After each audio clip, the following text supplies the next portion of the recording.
So these 4 wash bays are still operational. Everything here works except this 4000.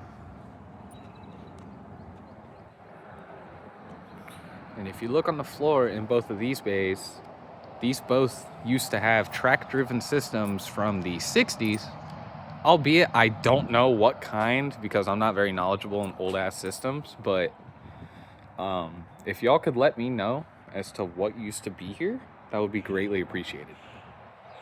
All right, I'll stop talking now.